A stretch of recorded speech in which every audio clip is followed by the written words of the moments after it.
Hello everyone, and welcome to another game over the Warships. Today's replay is from Subman, and he's in the Giulio Cesare. I'm probably mispronouncing. Now, he's on the map Solomon Islands, in the standard battle. And, well, he just started off with a devastating strike against the Kuma. Nicely done. So yeah, this is a tier 5 battle, which is lovely, especially since the Giulio Cesare is arguably more like a tier 6 ship than a tier 5 ship. But there are 2 carriers, so that's less nice. There's only 1 destroyer though, so not that much fish around, probably. Now he has decided to go here towards the left side, because he spawned more on this flank. But as it turns out, the enemy team isn't really around here.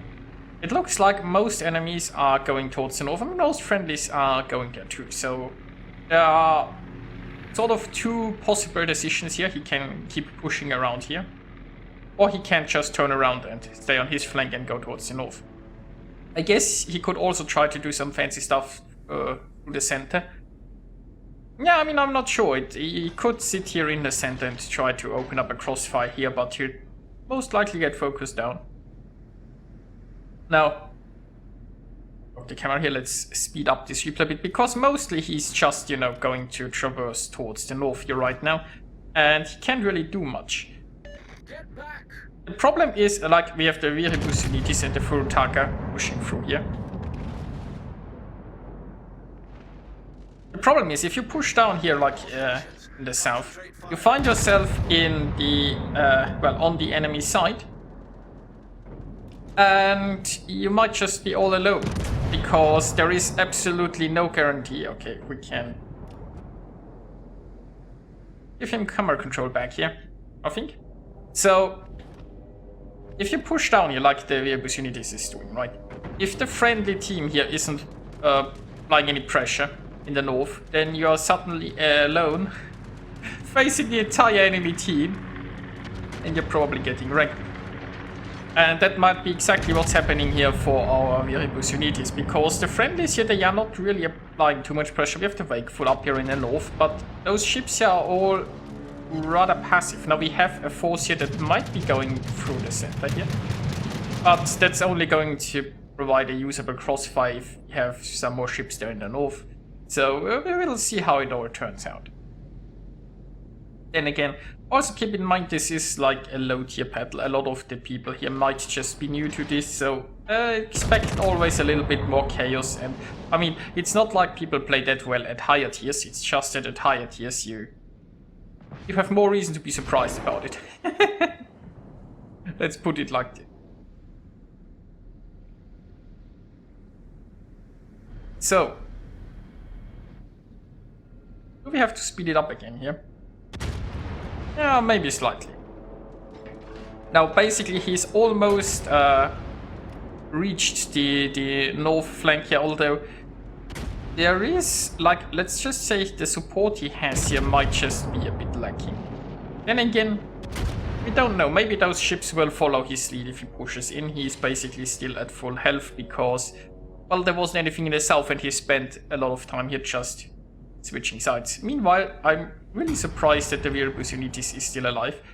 The Warships unities has pretty good guns, but it's really squishy for a battleship. And this guy has been pushing all this way against basically the whole enemy team. And there's even like a carrier like harassing. So look at how healthy he still is. So the enemy team is really well, I don't know what the enemy team is doing, but if it takes that long to sink a Warships unities, it's not a good one. Meanwhile, another decent solid hit Omaha. The Giulio Cesare, by the way, has pretty decent high explosive, but so far, Subman here is going AP only, and, well, it's working pretty well. I mean, it's not like you have bad AP, I guess. And oh, look at that. Broadside carrier reached against an island.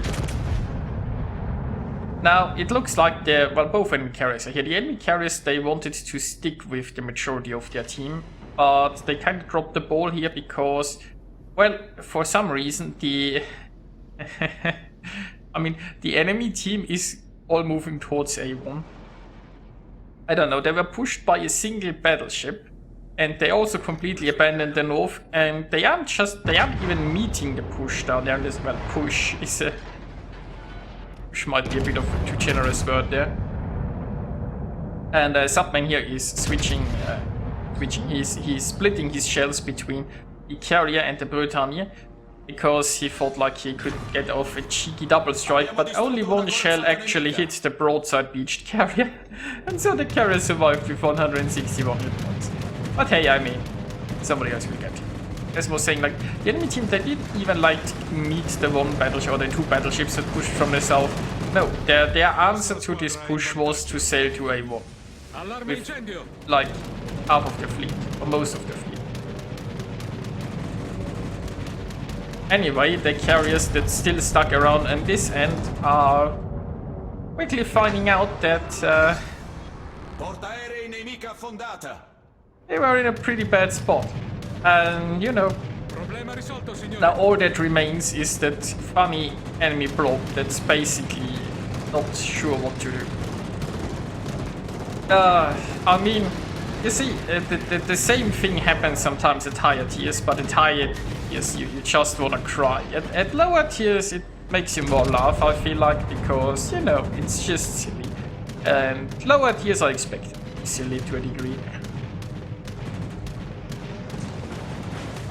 And yeah, Subman is just continuing to push in here.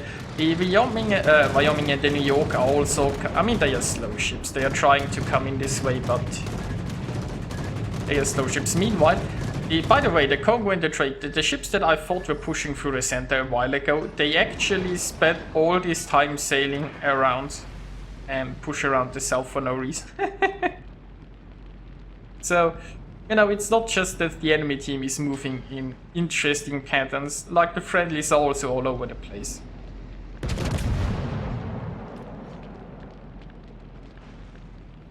And I mean, I don't know what prompted, for example, the move of the Congo and the Drake, right? They were basically where the action was, then they decided to retreat from the position that they were most needed to go to the center. Then I thought they might be just try to create a crossfire, but no, they kept moving down there, doing nothing on their way to the only place where there wasn't any enemy. Now they're pushing around again. And now the Drake is just going full YOLO, basically. I mean, there aren't that many enemies left anyway, so there is no reason not to, I suppose. Meanwhile, oh, there is another citadel. And, you know, Subman is on 4 kills right now. He's just 1 away from the Kraken. That Iron Duke is going to eat all the fish. And, well, that leaves the enemy at two battleships. Battleships that are still relatively healthy and that are both obviously in the one line. I mean, the October Revolution is just crossing into the one line now, but, you know, you'll get there. And there is a high caliber. And you know, I just found this whole battle really hilarious so far. I mean, Subman is doing pretty well here.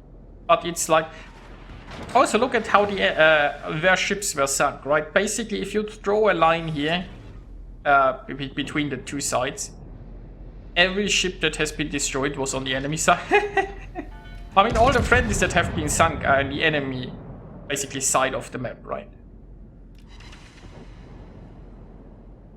Turns out, I guess, that, you know, the enemy tactic wasn't that great. Now, the October Revolution is getting pretty low, and there is a potential Kraken here. Also, like, Subman here should have really switched to high explosive here, I think. I mean, if you're fighting like an angled battleship in the Cesare, just burn it down. No, you're pretty good at burning stuff down. And armor piercing just really isn't going to do the trick unless you get unsaturated superstructure. Now, the carriers are obviously also going to farm some damage here. And now the enemy is, well, it looks like he's flooding and burning, but he had a damage con ready because, you know, Russian damage con. With a very short cooldown, but limited charges. And there is the Krug. Good shot. Now, meanwhile, we have a Congo versus Congo duel actually here. Which is also funny. Like, remember the Congo that sailed all the way down, yeah? and push through here. The enemy Congo that was also up here in the front and sailed all the way down there along the zone wall more or less. And now they are meeting down there in the one line and having a Congo duel. I don't know. It's just like the whole randomness of this and the whole questionable movements of any ships. I don't know. It just makes me laugh at lower T. So there is a potential 6th kill here for our Cesare. But currently the Congo is out of range. And I mean, there are 2 carriers harassing that Congo, so there is that. There is also some fire incoming here from App. And I mean, the friendlies could technically just cap, but you know the Congo is going to get some interrupts in. But it looks like the enemy Congo is shooting high explosive, the cruiser also. I'd expect nothing less. Although, like, that's an ARP Congo, so you know this probably not a new. Wait, no, there was like in somewhat recent times a chance to get the ARP ships, right? Anyway, there we go. Well, that brings us to the results. Subman on himself 1925 base experience, and he obviously did pretty well in this one. He achieved a Confederate 2 devastating strikes, a Kraken First Blood High Caliber, scoring 153,000 points of damage and sinking 6 enemies. And you know, this battle amused me greatly. I hope you found it funny too.